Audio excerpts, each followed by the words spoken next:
at the moment. So please forgive any loud noises, tiny faces, or animals that run through this video. Okay, and that is to say, we're all fine. We're all doing great so far. It's more of just, you know, figuring out how we're going to navigate life for 2 weeks. So, yes, okay. So, let me pull up my notes. Okay, week 4. Now, I have a couple things that have come to my attention during this past month.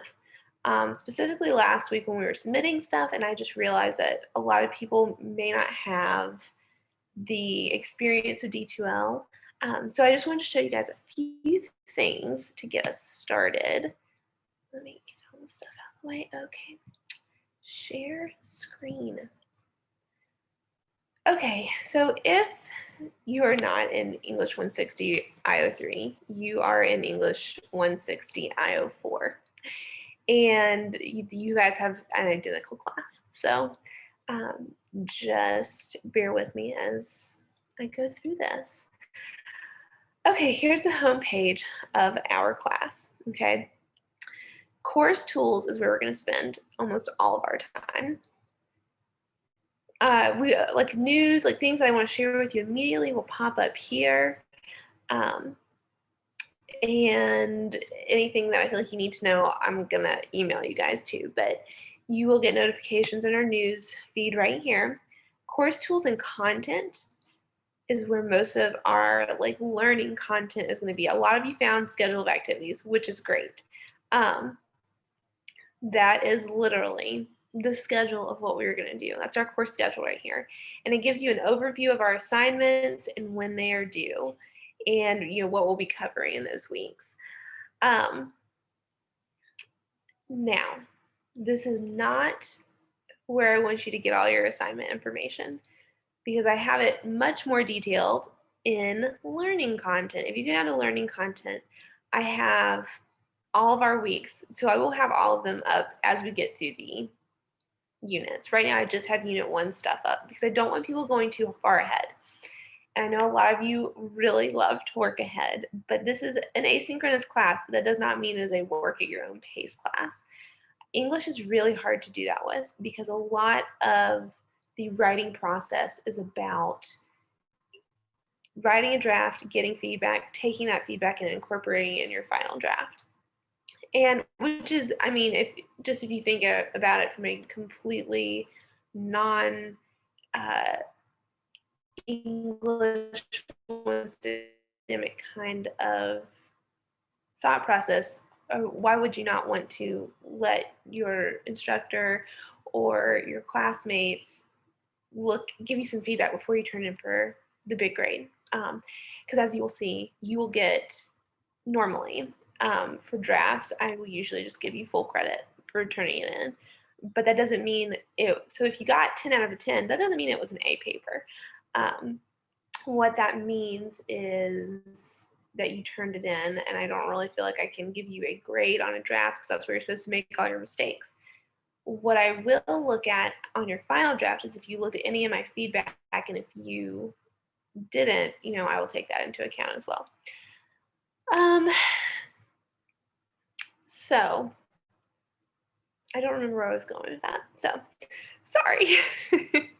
Okay, if you look in your week 1, week 2, week 3, week 4, this is all the stuff that we've done so far in this class.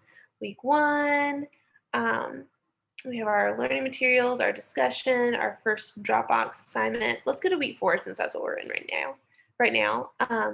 If you go to learning materials, overview is just going to be an overview of the week. And sometimes I don't even put anything in there because I want you to focus a little bit more on what we are doing in the class. So I might even just take that out. Who knows? Okay, so in here, we're going to have your reading assignments. And sometimes I'll have chapter 2 or like a certain page numbers in the scheduled activities, but in here, I'm going to have like read to this section or stop at this section or start at this section. So we have a little bit more in depth. I also will put a little bit more, especially if I don't have a video lecture that week. You will always have viewing assignments, but sometimes you won't have like this wonderful a video lecture from me. So I might just put like my lecture notes in here. If you look back at week 3, I did that. So our viewing assignments will also be here, which is where this video is going to go. And then I have a little bit more information about your written assignments. So, and we'll go over what we're going to do this week in a second. And then everything else in these modules will be like your assignment sheets, like what exactly I'm looking for in your assignments that are due this week, the guidelines for your workshop, that kind of stuff. Okay, and every week that you have a workshop, I'll always post the workshop guidelines just so you don't have to keep searching around for them. Okay, so that is that. Let me put my notes back up. Sorry, guys. Okay, schedule activities, learning content. Okay, so I just want to do a quick review of what we've done so far. So if you are like, I'm not sure what I've missed, there are a couple ways you can tell. You can go to grades and you can see like if you have zeros for anything. You can also go to the Dropbox. That's where everything that needs to be submitted by Dropbox. I have the dates that they're due there. You can also go to your schedule of activities, which is probably the most comprehensive thing to see, like I've done all this stuff. But to give you a sort of checklist, we've done our week 1 discussion. That was the getting to know you. We did a draft of your memo in week 2, right? Draft of your memo, then you had your final draft of the memo that was due last week, and I have not graded those yet, but I will get to it. Last week you had week 3 discussion. So you put last week you put in what websites you were thinking of doing, and then we had the analyzation of the website design report assignment sheet. What that was just I just wanted to make sure that you knew what you were doing. And I know that seems kind of like extra work, but I promise you that how that benefits you is that first of all, it really drives home that you know what you're talking about. You feel more confident when you're writing. It also lets me know, like, okay, this person does not understand this assignment at all. Let me reach out to them. So that's why I make you do that. And I will make you do it for every major project we have from here on out. And I encourage you to just look at the benefit of what they are. I will ask you many, many times in this class to assess the benefit of what you're doing because nothing aggravates me more as a student, as a teacher, now that I'm on the teaching side of it, but nothing aggravated me more is when I felt like my teacher was just giving me busy work. We're just trying to fill up space in the semester with work with grades to be made. One thing about me is that I work very hard, and one of my biggest goals is to make English applicable to your life. Like, I love English. I love books. I love talking about books. I love talking about what they mean. Um, and I know that not everyone shares that love for books. And I think that's what people think, or like, oh my gosh, I just have to write a bunch of essays when I get to English. But really, English is about all of these very, very important skills that you need to have in life. And so what I really strive to do, and it's a little bit easier in English 160 because we're doing business writing in here, is to show you how these skills apply to your real life. So I will always ask you to like look at the benefit of this because I never want you to feel like this is just like busy work. I'm never gonna use this in my real life because I promise you, especially with English 160, you are gonna use the skills we learn in this class when you go out into the world to have your dream career or the career that's paying your bills at the moment. So Okay. That's what we've done so far. If you haven't done some of those things, reach out to me. It's really easy to get behind, especially in an online class, and it's hard to catch up. So I think it's doable though. I think it's absolutely doable, especially if you have makeup work. I think it's doable if you have a plan. So reach out to me so we can come up with um, some kind of way going forward to make sure that you're on track to get done. The worst thing for you to do is to just like shove it in the corner and say I'll think about it later. Um, just rip the band-aid off. Contact me. We'll come up with a way to get things done. Like I had told you guys before, I'm not going to take off points because something is late because I promise you, you rushing to come up with your makeup work is going to result in two things.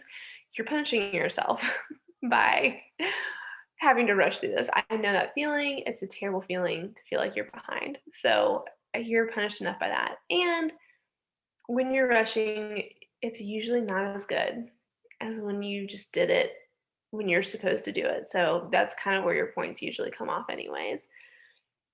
Not that I'm like looking for that, but it's just, the way it works. Okay, so here's what we have coming up this week. Your very first workshop, which I will talk about in a minute. Um, look at the schedule of activities for when that's due, but I'm going to tell you a million times, anyways. Um, and then you're going to submit your website design report. The two websites that you chose, you're going to do your report on them and submit them in the Dropbox. Okay. So I want to talk a little bit about this connection between your first two projects. Besides the obvious one, our first major project, we wrote a professional memo. And then the second project is in the form of a professional memo, not menu, sorry, memo. Um, that is, our first project is obviously like teaching us how to draft a memo, but why is it important that we know how to write a memo? Is like, are we going to have to use that in our jobs? Because when I think of memo, I think of like if I'm going to go work on Wall Street and I'm sending out a memo, or I'm working in that office from office space and we're talking about TPS reports. Have I ever had to write a memo as a professional teacher? No, but what I've had to do is write professional emails, professional reports, write-ups, reflections, and knowing how to make a memo and how to structure that is such a good skill. Okay. And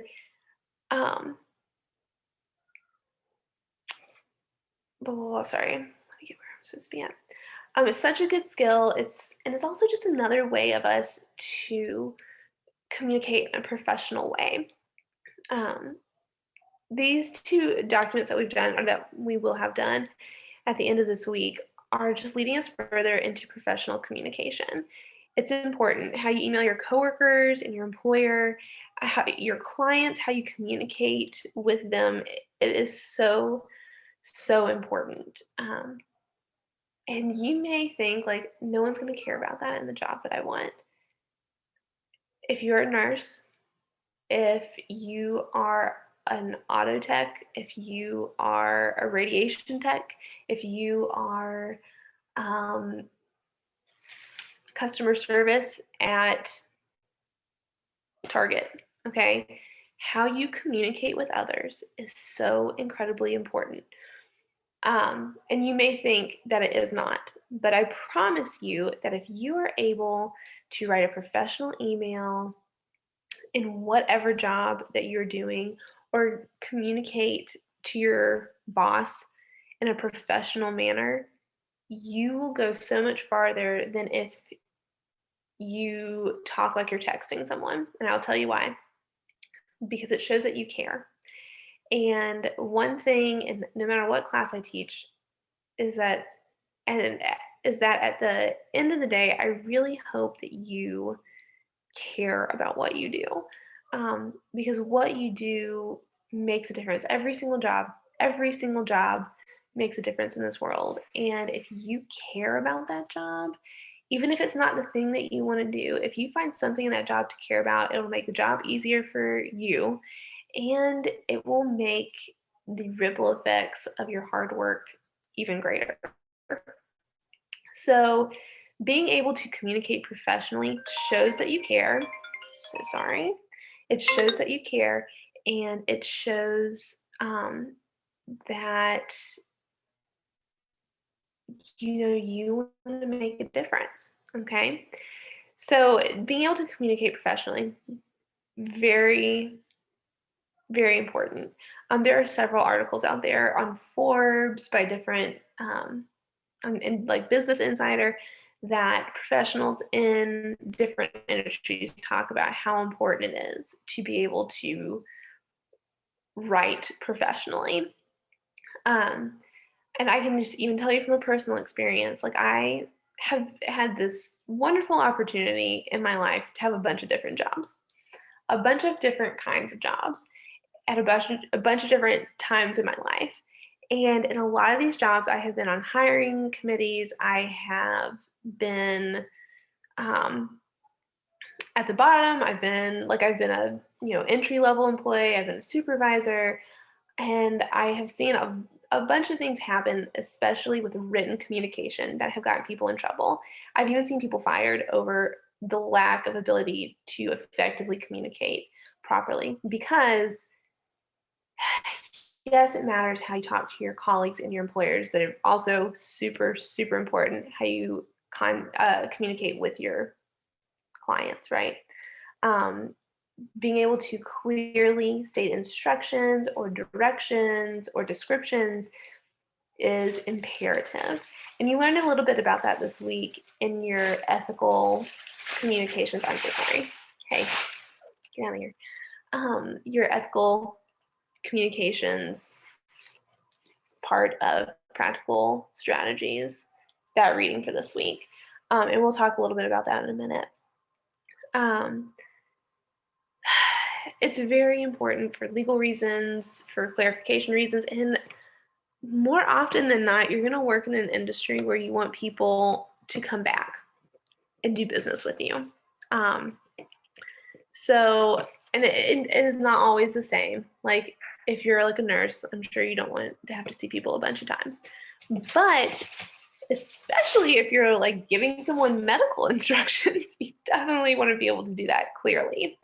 Okay, so that's what's important about being able to communicate. Oh, and I also want to point out that we are just like we keep saying when things go back to normal, when things go back to normal, and I don't know if that will ever actually fully happen. Like, are we ever just going to be at a birthday party and be okay with people blowing all over the cake and then eating that cake? I don't know. Maybe. My hope is, I don't know. Now that I've thought about it, it's kind of gross. But we are moving into this more technological, virtual time. Our classes are virtual. Our communications with our colleagues are virtual. When I order Taco Bell on my phone, it's completely virtual. And I can tell you, as a very proficient orderer of fast food on apps, written communication and how to do something is so, so important. So we are just being pushed into, before maybe like there was a time where just talking to people was really important, and that public speaking is still very important, especially like when we're presenting ourselves virtually to other people. But we are using so much more written communication than we previously would have. Um, and it is just very important to think about how you are communicating with your audience. Who is your audience? Is it your colleague? Is it a client? Is it your employer? Is it your instructor?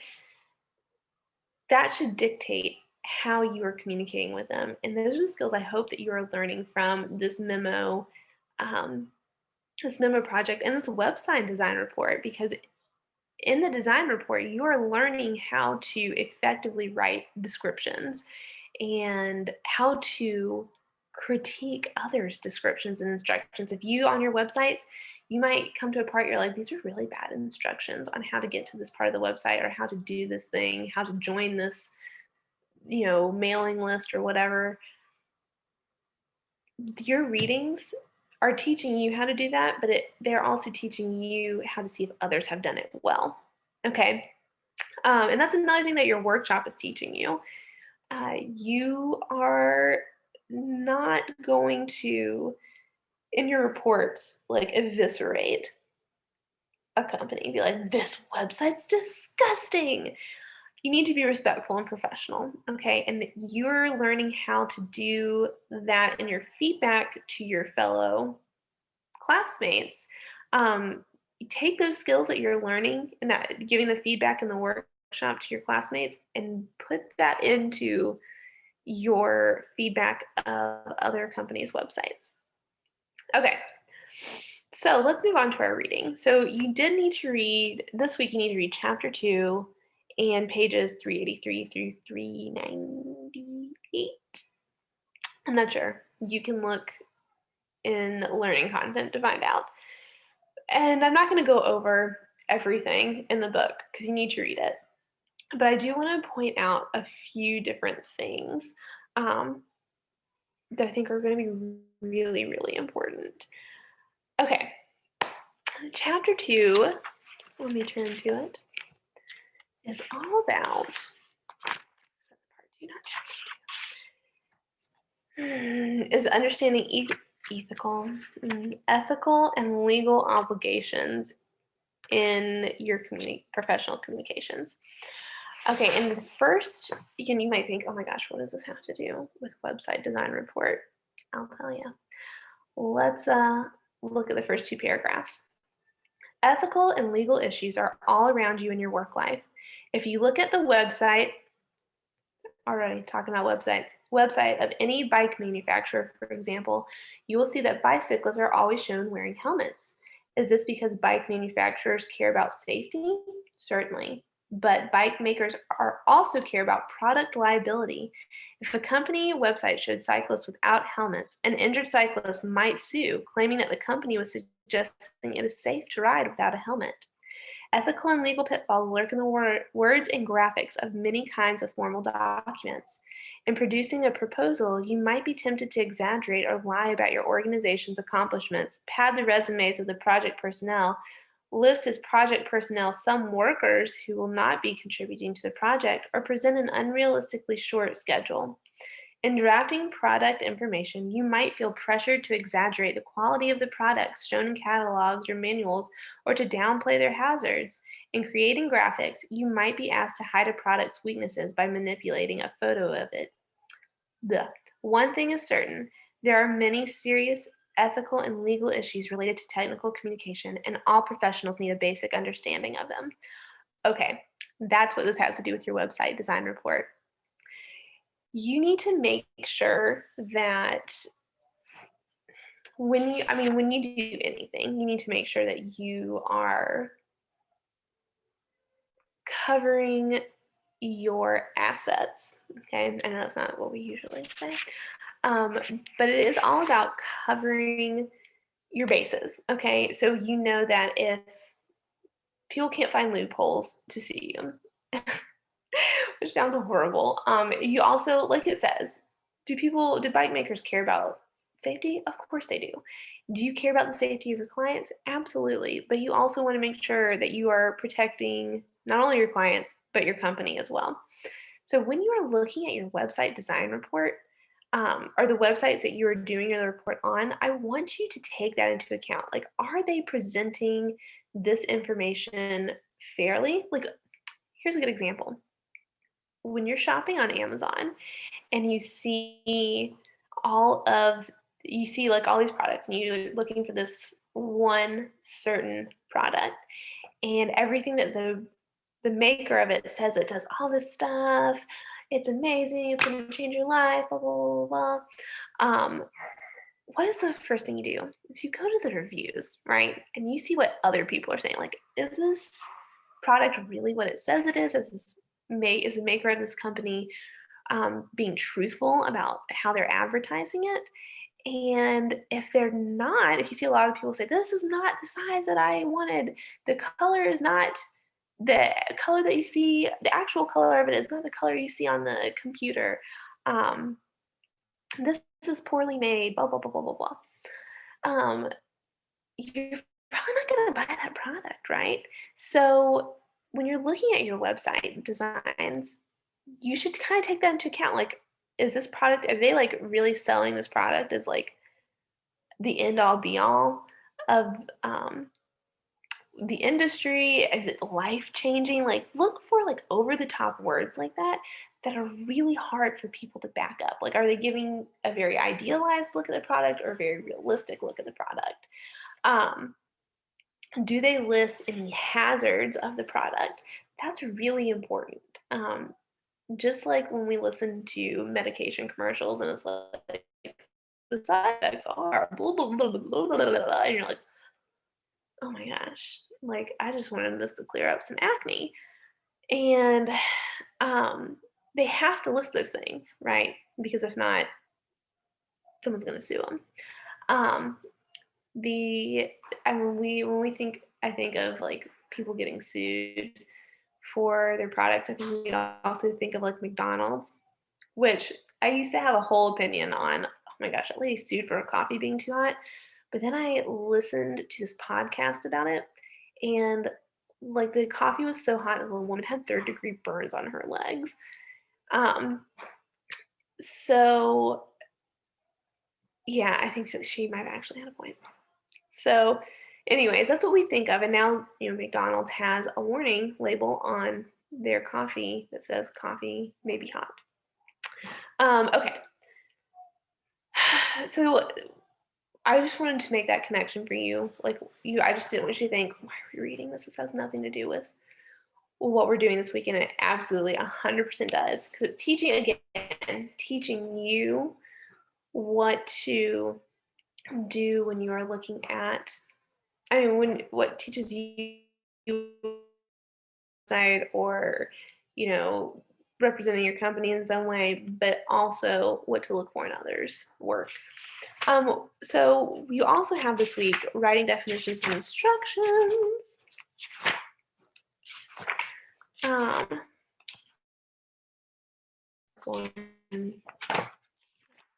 Okay, let's get to 383. Writing definitions, descriptions, and instructions.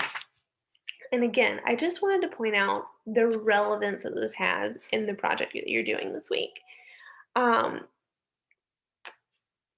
Your book defines descriptions as verbal and visual representations of the physical or operational features of objects, mechanisms, and processes. And they say that on page 390.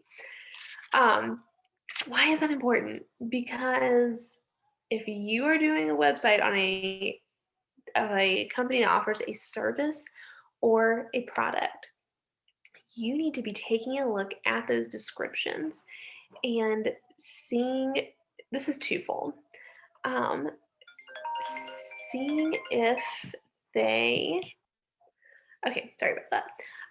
Okay, so you also need to be thinking about how you are writing your own descriptions of the website and what kind of verbiage you're using, how well you're describing it. Are you painting us a very good picture? Okay, hold on. Okay. Your book also goes on to define objects, mechanism, and processes, which is really good for you to know. Look for those on page 392. And why they say it's very important is that they're used in virtually every kind of technical communications. And I think, actually, I'm glad that I did that, because I think that there is a association between those words sometimes. This is not how to write for technological jobs. When we say technical, we mean business. Okay, we mean professional communications, not how to write a literary analysis essay. Okay, so I'm actually glad that I did that because then I could just go ahead and make that distinction for you. Okay.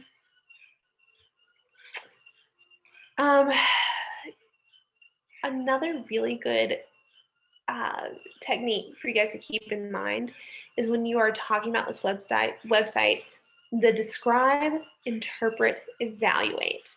Okay, describe, interpret, evaluate.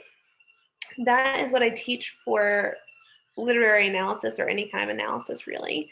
And that's what you're doing on this website. So if you're having a hard time figuring out, like, how am I supposed to be evaluating this part of the website or this aspect of the website or this website in general, think of describe, interpret, evaluate.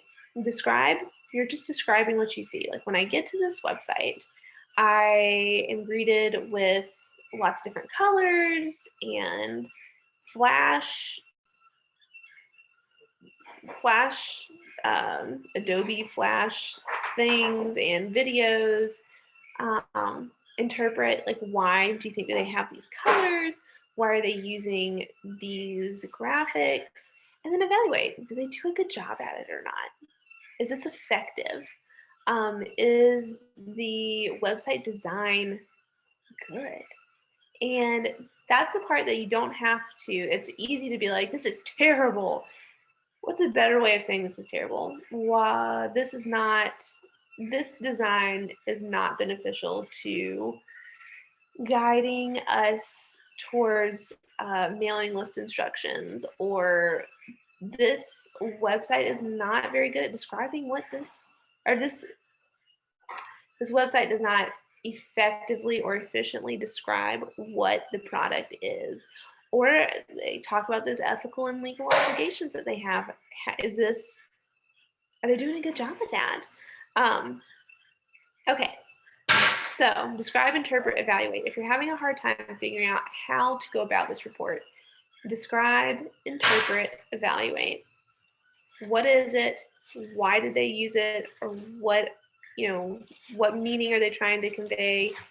Like if they use a bunch of bright colors, are they trying to convey like, oh, we're a fun company? Look at the fonts they use. Are they using hand lettering fonts? What does that say about their company? Are they using Times New Roman font? What kind of message are they trying to convey with that? And do they do a good job at whatever it is they're trying to do? Okay, that's it for this week. If you have any questions, please let me know, and I will talk to you guys soon.